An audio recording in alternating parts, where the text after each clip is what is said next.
Hi guys, today we're looking at first-time home buyers and how you can get that mortgage to buy that very first house. Stay tuned, we're gonna get started pretty soon. Hi guys, my name is Keesha Metcalfe and I am a licensed mortgage loan originator within the state of Florida. Now, if you're looking to get a mortgage, you're a first-time home buyer, you've never bought a house before, you wanna listen to the entire video, I'm gonna give you everything that you need to know to get that first mortgage. Let's get started. A conventional mortgage is let's call that the standard type of mortgage. And then you have an FHA mortgage, which is insured by the government. And you have a VA mortgage, which is insured by the Department of Veterans Affairs, but the VA mortgage is specifically for veterans. And then you have USDA mortgages, which are specifically for persons looking to purchase within rural areas, right? So you have basically those four types of mortgages: conventional, FHA, VA, and USDA. Now, as a first-time home buyer, some of these types of mortgages are more attractive to first-time home buyers simply because the requirements to get them may be a little bit more lenient. So for example, FHA mortgages. This is a popular choice for first-time home buyers because the down payment requirements are very, lenient. You can put down as little as 3.5% to get an FHA mortgage. And also the credit score requirements for FHA mortgages is it's less. So they will accept a lower credit score for an FHA mortgage as opposed to a conventional mortgage.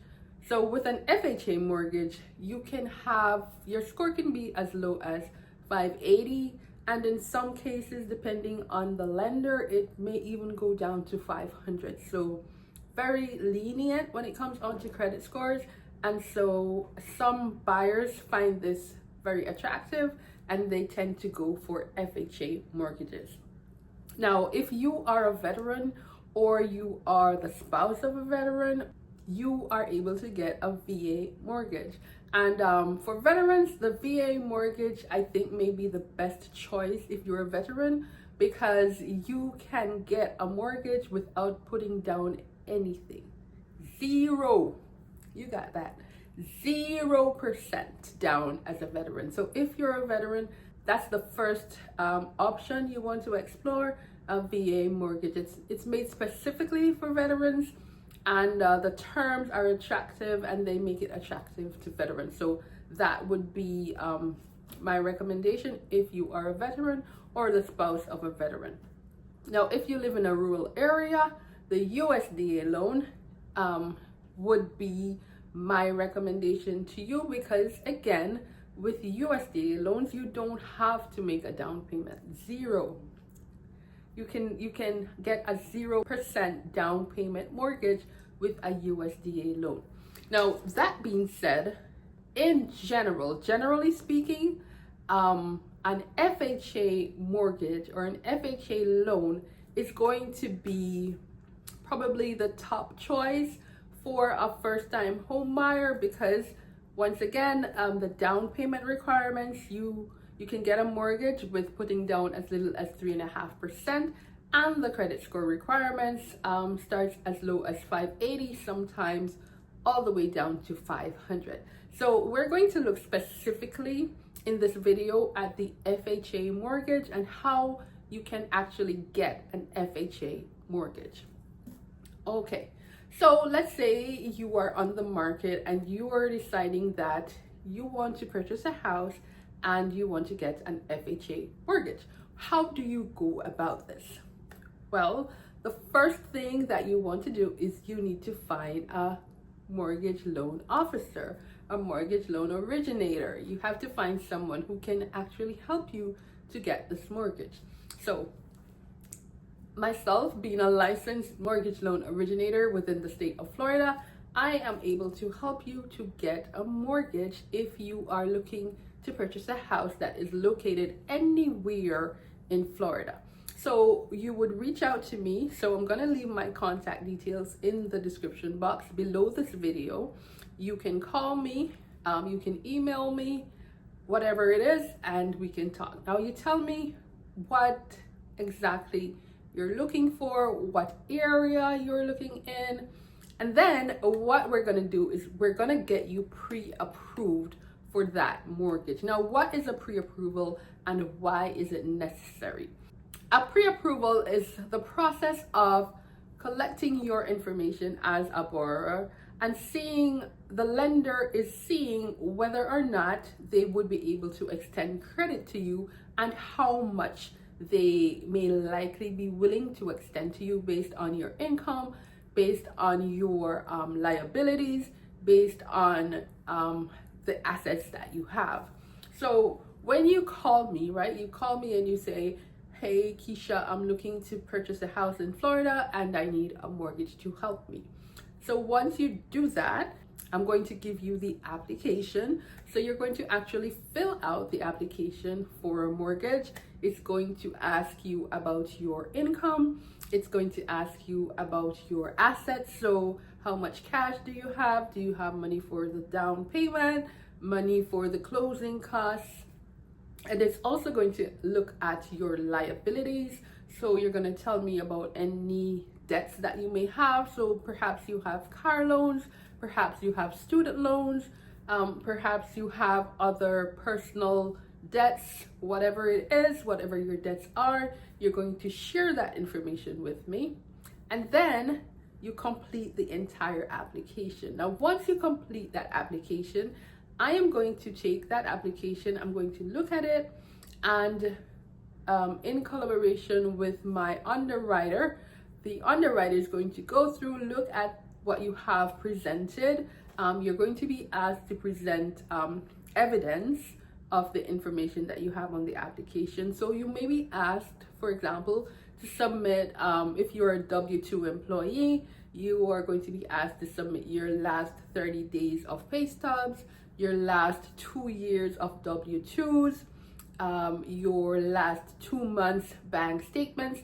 And these documents, we just need these documents to verify the information that you actually put in the application. So we're going to ask you to submit these documents. And once you submit these documents and we check them to see that they line up with what you have in the application, the underwriter is going to take a look at it, make sure that your income is good, it's stable, make sure that you have assets there to cover your closing costs and your down payment, and looking also at your liabilities. We're going to run your credit to make sure that you meet the credit score requirement and there are no blatant credit events in your credit report, right?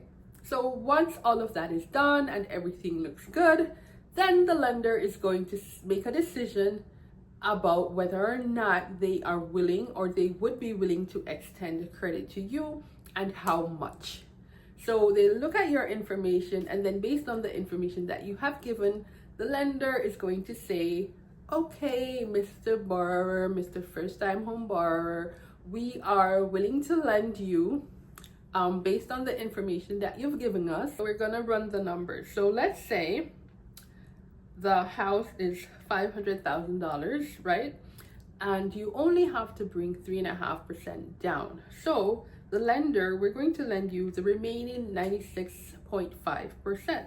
So we would extend to you credit of $482,500, right? So this is just an example. If the house is priced at $500,000, you put 3.5% down, we would lend you the rest. So let's say we decide that $482,500, we would be able to lend you that amount.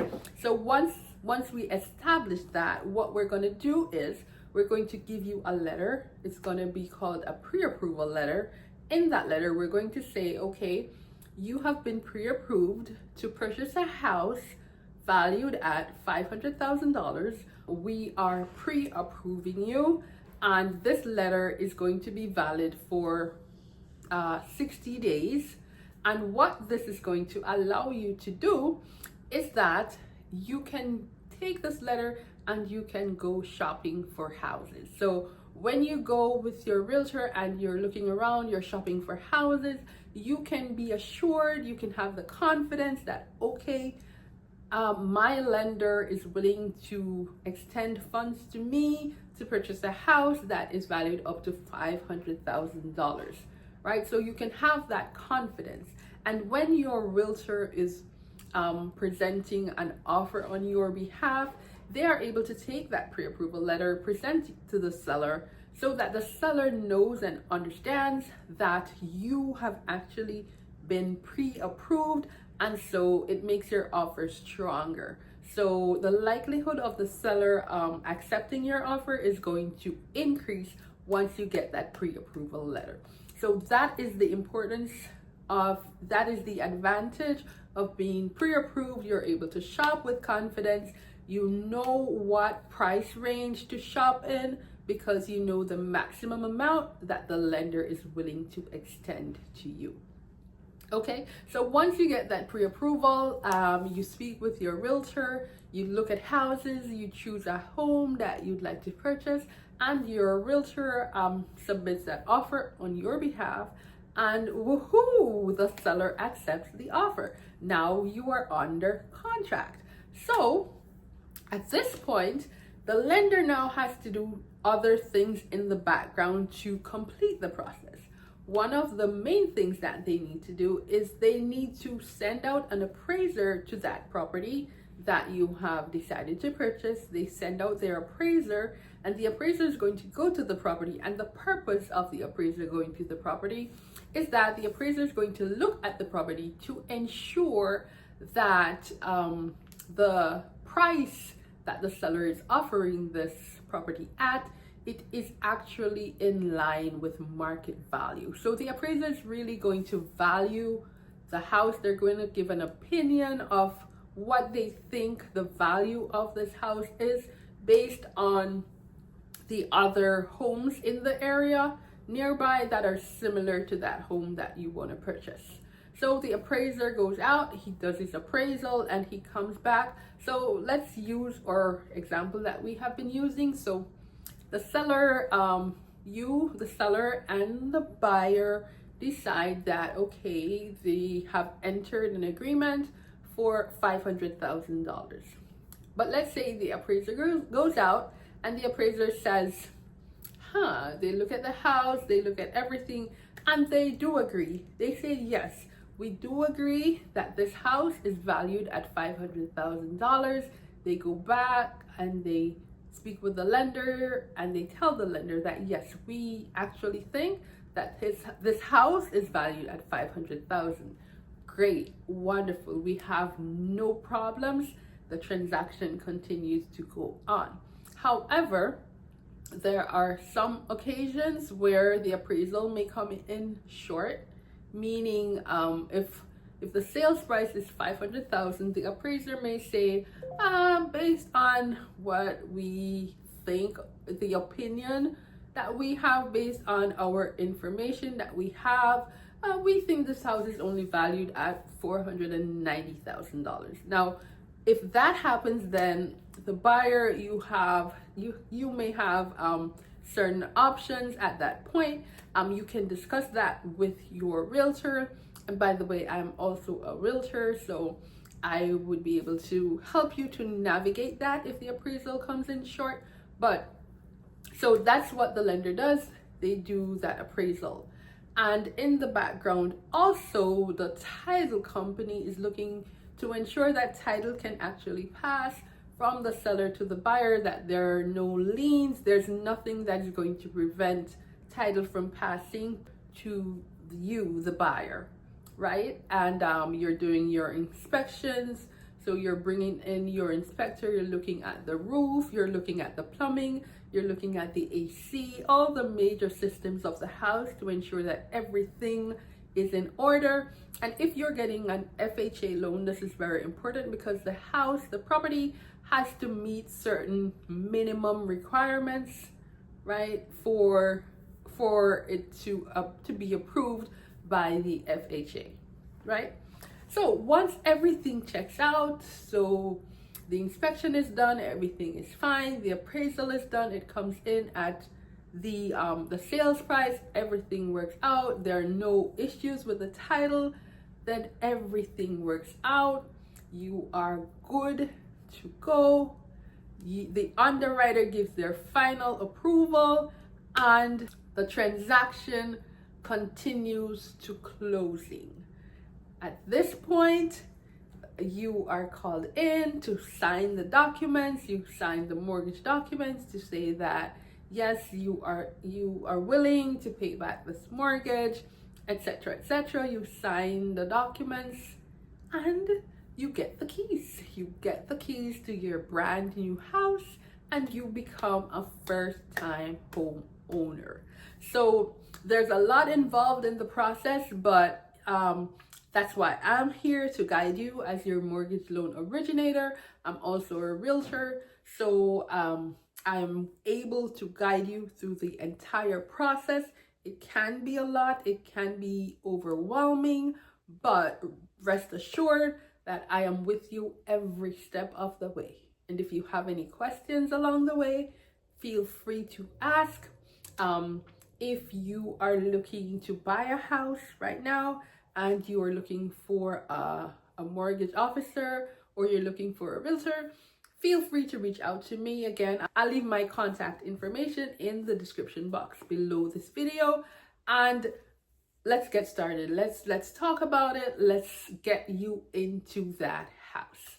Again, my name is Keesha Metcalfe, licensed mortgage loan originator within the state of Florida, also licensed realtor within the state of Florida. I so look forward to helping you, and yeah, until next time, if you have any questions, feel free to call me and let's talk about it. All right, until next time, see you soon.